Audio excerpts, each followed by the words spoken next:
what Mike Glennon is saying right now to the New York Giants. I'm a peacock. You gotta let me fly. This is Tim with Online Big Blue, bringing you the best in New York Giants sports talk and entertainment. It's the Thursday edition.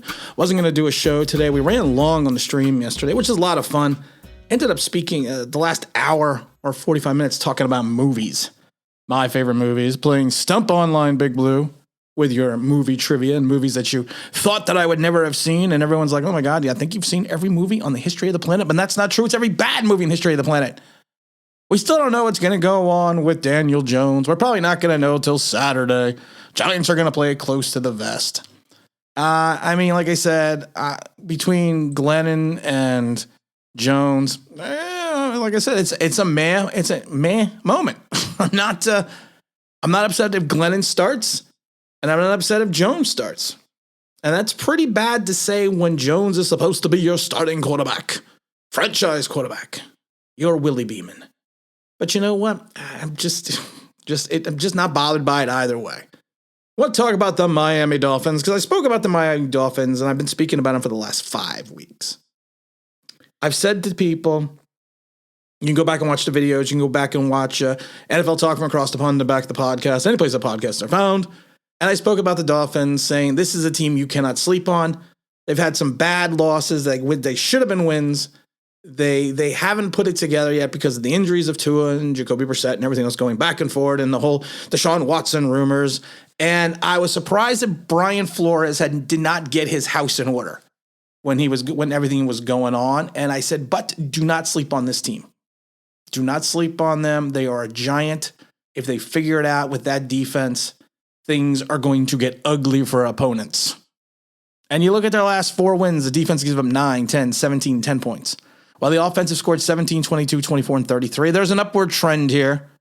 And they're a team that, the next 2 weeks are pretty winnable games for them. And I know everyone's going to say, well, Patrick Graham is going to be the reason why the Giants win against the vaunted Dolphins. I don't want to break the news to everybody.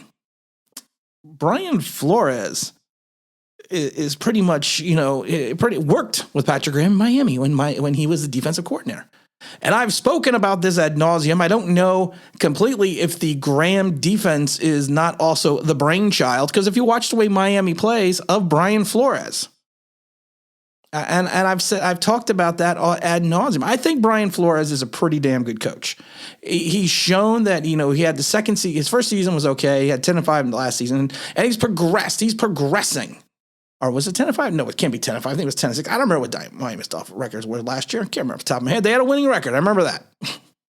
They had a winning record. They were 9-7 last year.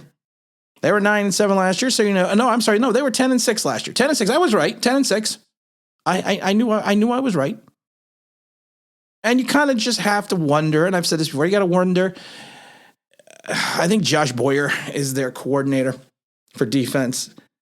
How much of a surprise what Patrick Graham puts out there is going to be shocking to Brian Flores? I wonder that. I wonder that out loud. I'm not saying that Patrick Graham is not his own man. I'm not saying that Patrick Graham is not developing his own defense. I'm pointing out a fact that he comes from the lineage of Brian Flores as Brian Florence's defensive coordinator. So you have to wonder how surprised Brian Flores is going to be by what Patrick Graham throws out at his team. Now, I think the biggest surprise and the biggest shock that we're going to have to worry about as Giants fans is going to be this defense. And we're going to get into the offense in a moment in reference to the vaunted Miami Dolphins. This team's got good safeties, good linebackers, good defensive tackles. Phillips, the rookie, is starting to play. He had 3.5 sacks last game. You got Emmanuel, and I can't remember his last name, the defensive tackle, that's 6 sacks. You got a pretty aggressive defense blitzing on third down. You got Jerome Baker, I think he's one hell of a linebacker. And you're teaming him up with Roberts. And Roberts has got I believe he's got a touchdown for 85-yard interception return. You got Wilkins is a good defensive tackle. You got Andrew, I can't think of his last name, Van, whatever it was. He's another good linebacker. Holland plays well. You got Byron Jones there in the secondary. You got Xavier Howard. This is the team that is going to give fits to the Giants offense, I believe. I believe they are going to put the pressure. They're going to bring the heat. They're going to lay the wood. And I'm not sure that the vaunted offense of Freddie Kitchens is going to be able to handle the onslaught. I've said it before. If it was me, I wouldn't play Daniel Jones. Why not? Why not give Glennon a shot? Why not? See what he can do. Because this defense is no joke. And the defense is playing now with, and I've always used that term, they're playing now within themselves. Look at the quarterback hits this team has. Their top players, their top 3 players, 19, 17, 14. I mean, they are turning into the defense that we thought they would be, or some of us thought they would be able to have. And honestly, their offense right now is no joke either. You got Gaskins running the ball, and you also got Malcolm Brown and the other guy. Tua's not a slouch when he's also coming around when he wants to take off. Their wide receivers are not horrid. You got the tight end there, and you also got Gaskins is good out of the backfield. You got Waddle. You still have you still have they have a multitude of weapons.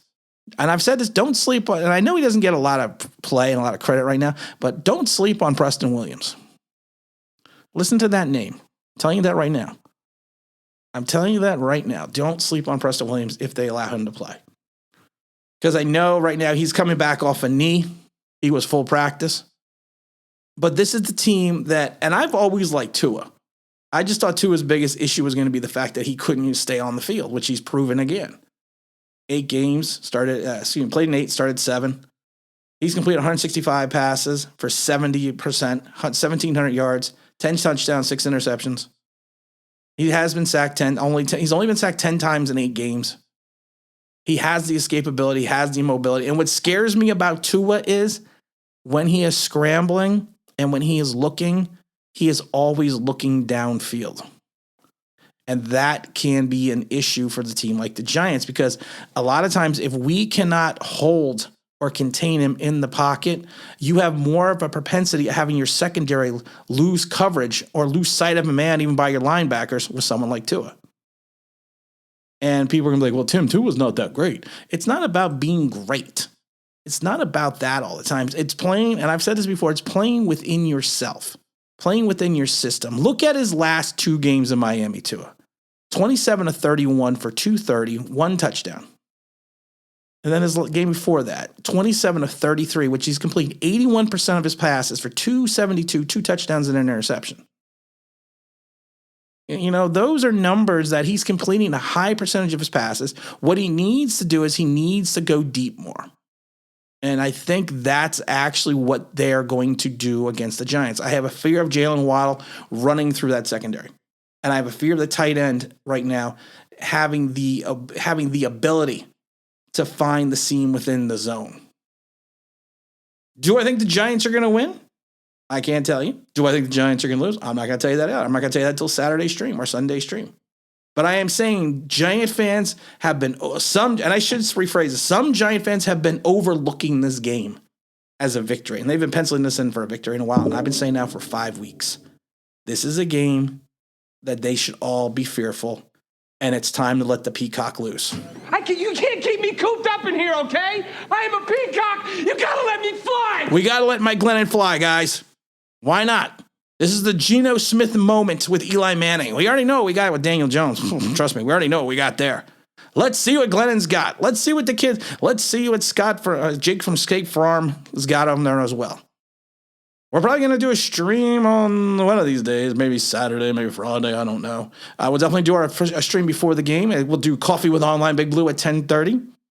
We'll also be dropping some King of the Almost Sack merch. A little bit fun. I'm not going to be giving it away. I'm not going to sell it. I'm going to give it away.